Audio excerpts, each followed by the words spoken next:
Saudara, pemilu 2024 masih 267 hari lagi. Manuver politik yang dinamis menjelang pemilu 2024 juga ternyata membawa pengaruh yang sama dinamisnya bagi masing-masing partai politik. Survei terbaru Litbang Kompas menunjukkan dari 9 partai politik di DPR hanya 4 yang elektabilitasnya naik dalam 6 bulan terakhir.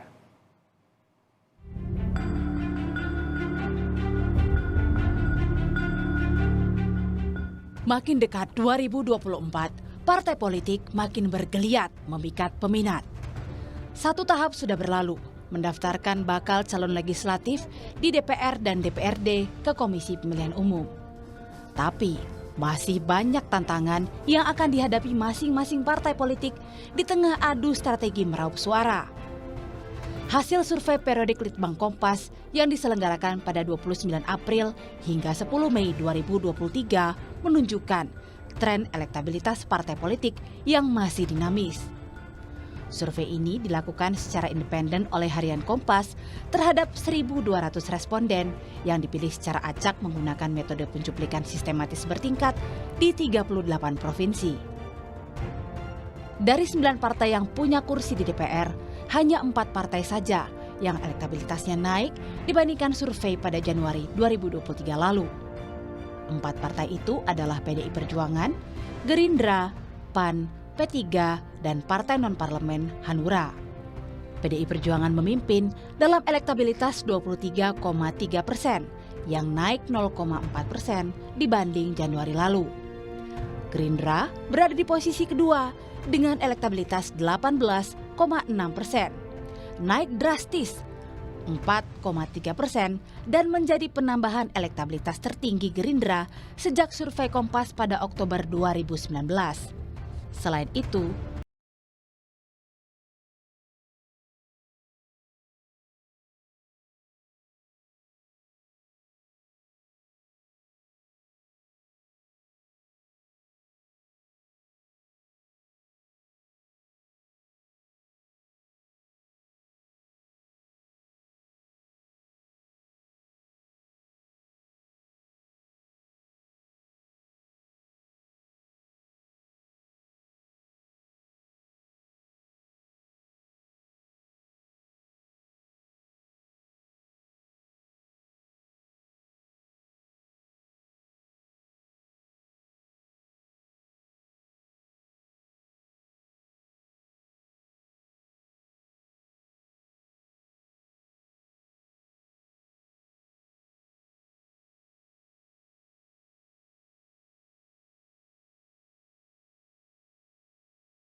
ini trennya berpihak pada koalisi Jokowi, berbeda dengan sebelumnya saat Oktober dan Januari kita sudah bersama peneliti senior Litbang Kompas Toto Suryaning Tias yang bergabung di Kompas Siang. Terima kasih sudah bergabung bersama kami, Mas Toto. Sama-sama, Mas. Kalau kita bicara Partai Demokrasi Indonesia Perjuangan, kalau kita lihat dari survei sebelumnya pada bulan Januari ya, ini naik sedikit sekitar 0,4% dan cenderung konsisten begitu. Sedangkan ada beberapa partai politik lainnya justru mengalami penurunan. Apa sebabnya kira-kira, Mas Toto? Ya, pertama-tama elektabilitas partai itu penyusunnya banyak. yang paling berpengaruh dalam penyusunan elektabilitas partai itu sebetulnya adalah pemilih-pemilih yang dalam tanda petik strong voter. Atau pemilih militan, atau pemilih fanatik, atau base dari pemilih partai itu. Seperti yang kita ketahui misalnya seperti PDI Perjuangan, dia sudah punya pemilih kategori sendiri.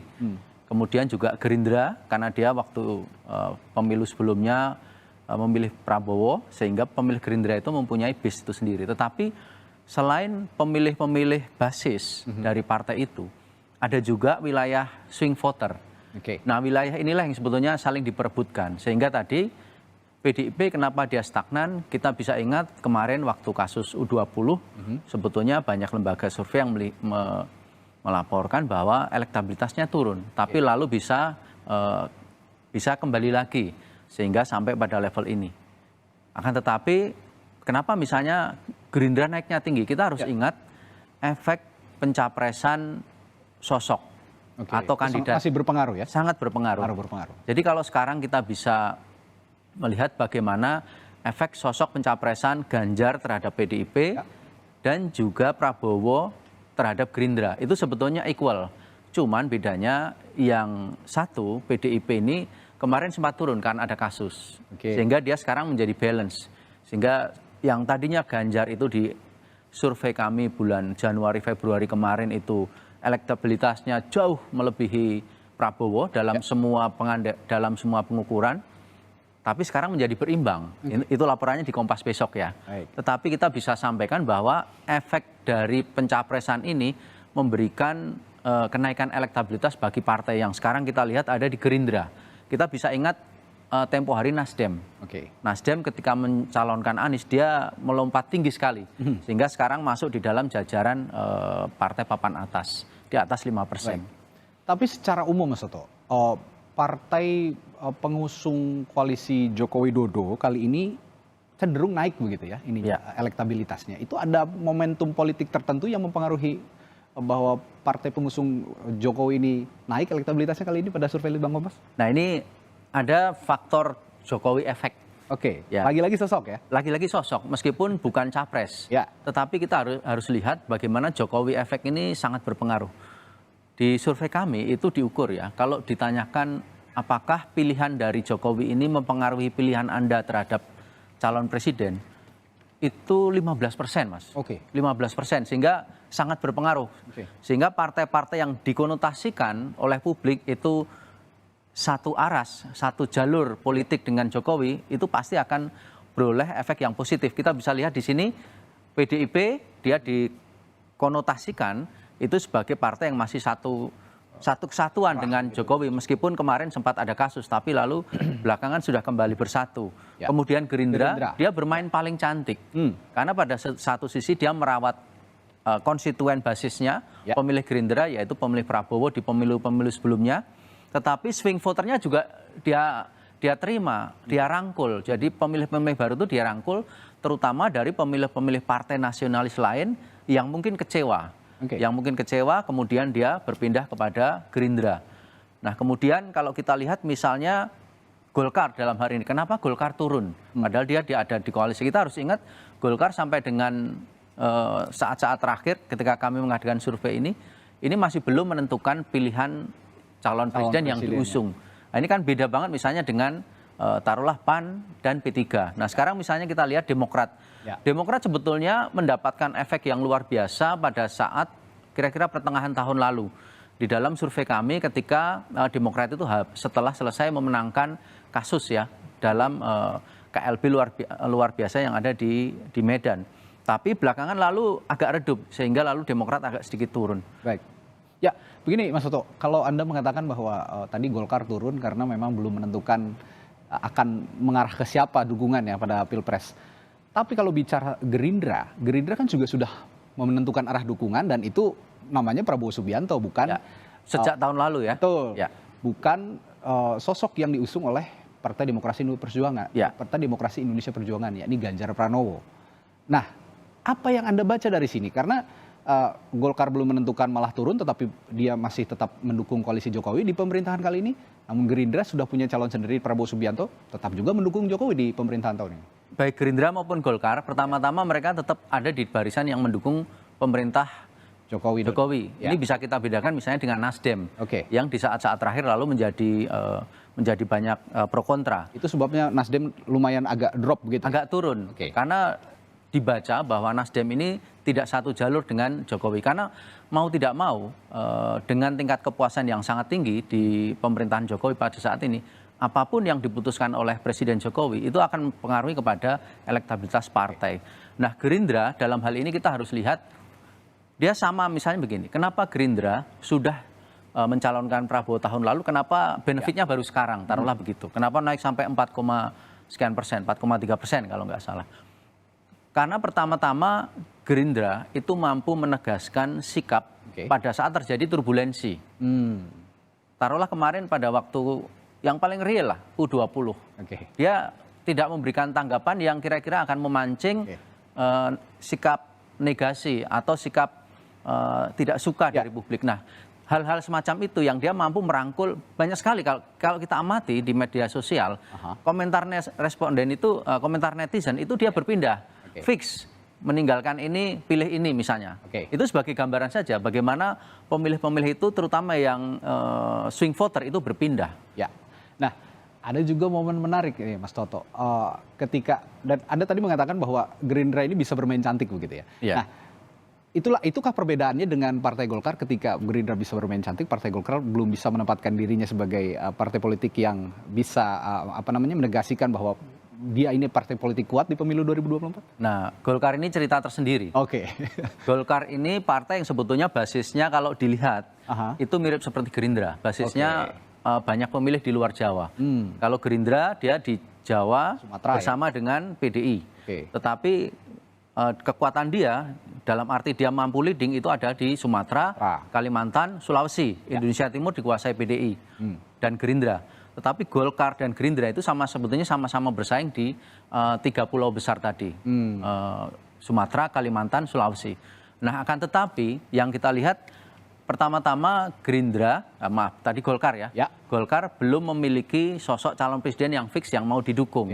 Kemudian yang kedua, sangat mungkin bahwa ketidakmampuan untuk merumuskan langkah politik yang tegas itu akan mempengaruhi bagaimana awareness di publik. Karena kan selama ini kan pilihannya adalah Ganjar atau Prabowo atau Anies. Tapi belakangan kan mau membuat koalisi sendiri. Nah, ini yang menjadi wait and see bagi pemilih-pemilih Golkar. Tetapi kita harus tetap ingat bahwa Golkar tetap mempunyai basis pemilih loyal di luar Jawa, sehingga seburuk apapun kalau menurut hitungan kami Golkar tidak akan rendah-rendah amat. Karena dia menjadi salah satu partai besar yang sudah mempunyai basis pemilih loyal. Sudah established gitu ya? Established. Dari sejak reformasi begitu. Nah, sebelum kita bahas PKB ini, karena PKB juga menarik. Dia partai koalisi pengusung Joko Widodo di pemilu sebelumnya, namun sekarang menyatakan diri untuk berkoalisi dengan Partai Gerindra untuk mengusung Prabowo Subianto sebagai bakal calon presiden. Tapi yang menarik adalah Presiden Joko Widodo yang Anda juga menyebut tadi punya pengaruh yang cukup kuat untuk memberikan afiliasi tertentu bagi partai-partai, afiliasi elektabilitas tentunya. Partai Demokrasi Indonesia Perjuangan punya bakal calon presiden Ganjar Pranowo. Tapi di banyak momen-momen Joko Widodo sering bersama dengan Prabowo Subianto. Nah, apakah momen-momen ini ada pengaruhnya bagi elektabilitas partai-partai politik, terutama Partai Gerindra? Persis, justru letaknya di situ. Jadi sekarang ini ketika kita melihat kebersamaan itu menjadi suatu yang sangat vital, Mas. Kalau tidak kemarin misalnya peristiwa Gibran ini tidak akan menjadi isu, ya kan?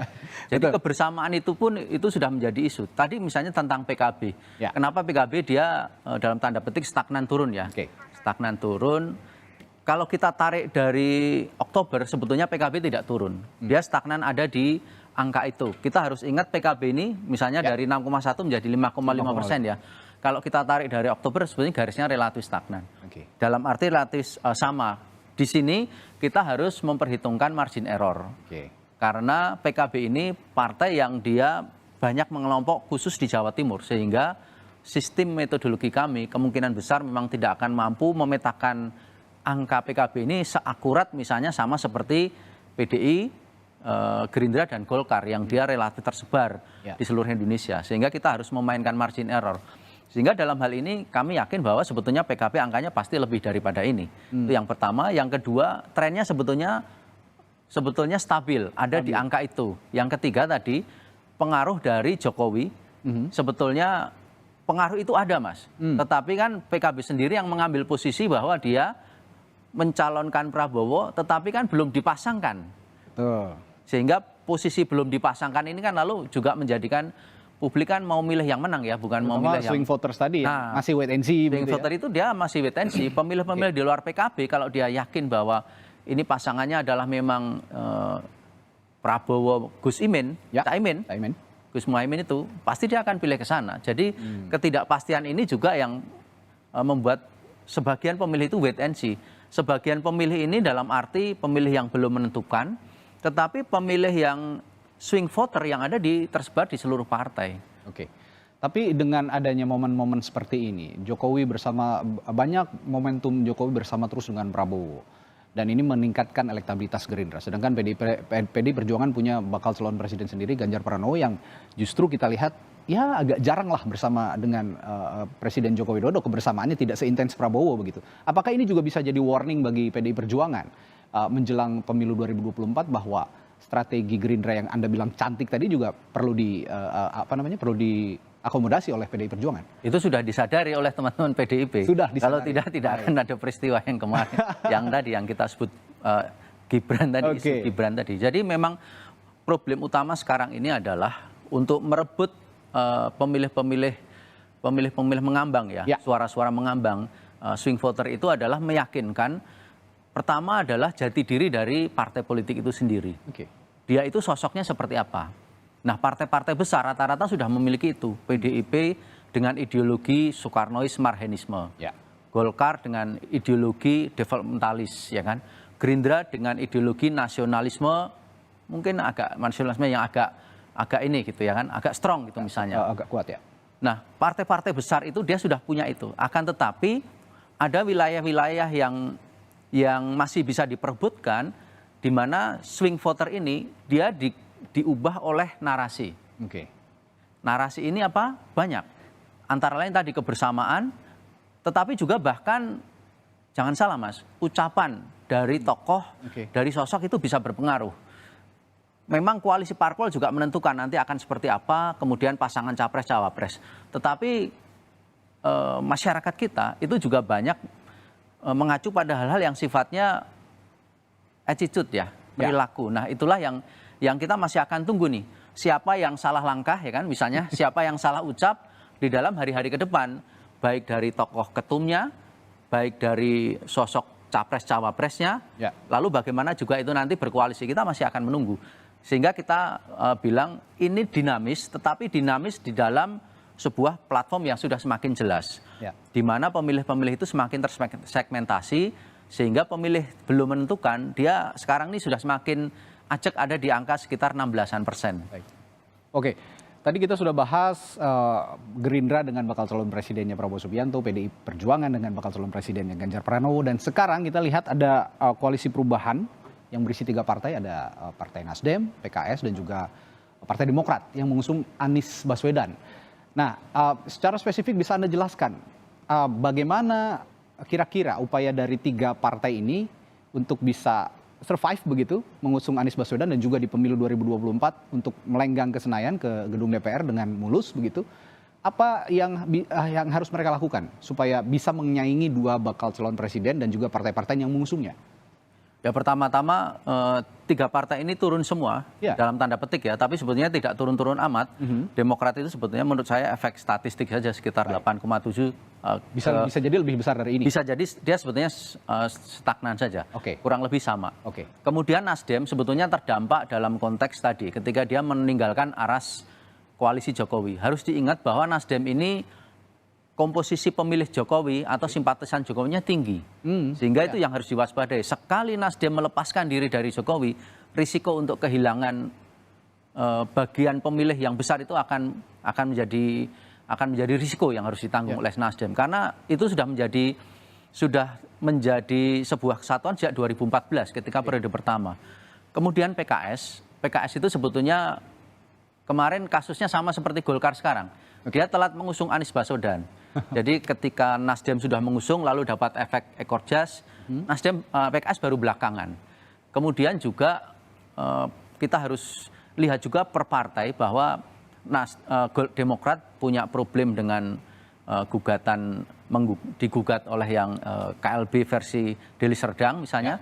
Kemudian Nasdem sekarang dengan problem dengan kasus kadernya yang terlibat kasus. PKS dia ada problem dalam tanda petik ya, bukan problem sebenarnya, tetapi tantangan bagaimana mengcapture atau merangkul kembali konstituennya yang sebetulnya adalah konstituen pemilih berbasis masa Islam modernis. Sementara pada sisi yang lain PKS mendapatkan dalam tanda petik tantangan melalui Partai Gelora dan Partai Umat yang sama-sama berbasis pada masa Islam modernis. Nah, bagaimana untuk mengantisipasi ini? Nah, itu kira-kira yang harus digarap oleh masing-masing partai ini. Pada sisi lain, pencapresan Anies Baswedan memang harus tetap menampilkan orisinalitas. Sehingga Anies Baswedan sendiri ketika bertanding melawan Ganjar, melawan Prabowo itu lalu tidak kalah duluan. Meskipun elektabilitas selalu nomor 3, tetapi ketika menemukan orisinalitasnya, dia tetap akan menemukan pangsa pasar. Dan itu masih terbuka celah itu. Oke, baik Mas Toto. Untuk sementara ini, bolehkah saya menyimpulkan dari sekian banyak atau partai politik, baik yang saat ini berada di parlemen maupun yang belum ada di parlemen namun ikut di pemilu 2024 nanti, dalam survei Litbang Kompas kali ini secara garis besar, bolehkah saya menyimpulkan sementara bahwa Partai Gerindra adalah bintangnya dalam survei kali ini? Bisa saja, silahkan. Karena Anda mengatakan Gerindra ini bisa menempatkan diri, bermain cantik, dan bahkan terus memepet PDIP. Namun, saya lihat juga PDI Perjuangan punya basis yang kuat, dan sehingga bisa konsisten untuk berada di paling Ini kita atas. tidak endorse Gerindra ya, ini ya? Oh iya, betul, tentu saja. Ini kita objektivitas saja berdasarkan data, karena cukup signifikan kenaikannya kalau saya lihat, Mas Toto. Gini, setiap kali periode survei, kami selalu menemukan kejutan-kejutan. Ya, dan kejutannya kali ini? Kejutan kali ini Gerindra. Oke. Di survei sebelumnya kejutannya adalah, misalnya kejutannya Nasdem. Di survei sebelumnya kejutannya adalah Demokrat misalnya. Sehingga kita bisa bilang ya sekarang untuk survei kali ini mungkin ya silahkan Gerindra berpesta gitu. Tapi perjalanan masih cukup jauh. Sangat mungkin untuk berubah. Masih berubah, tetapi memang partai-partai besar dia sudah mempunyai pemilih militan, sudah mempunyai basis pemilih yang dia tetap akan mencoblos partai itu apapun yang terjadi. Nah, sekarang perebutan ada di wilayah swing voter. Swing voternya berapa?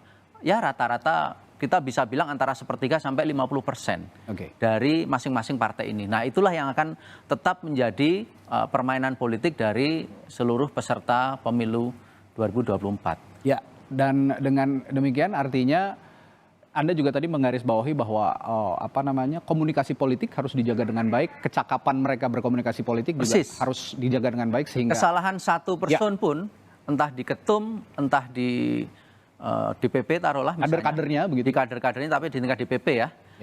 Atau di calon presiden atau cawapresnya itu akan bisa sangat mempengaruhi perjalanan kontestasi politik. Termasuk partai politik yang akan berlaga di pemilu 2024. Termasuk apakah Presiden Joko Widodo ini ke depan nanti makin mepet mendekati pemilu masih punya andil besar? Bukan itu. Ya. Apakah mepet mendekati pemilu dia akan mepet pada salah satu kandidat? Itu yang menarik kita tunggu. Siapa yang akan dipepet Jokowi sampai nanti mepet penyelenggaraan pemilu 2024, menarik untuk kita tunggu bersama. Terima kasih Mas Toto Suryanidya, peneliti senior Litbang Kompas telah berbagi informasi di Kompas Siang.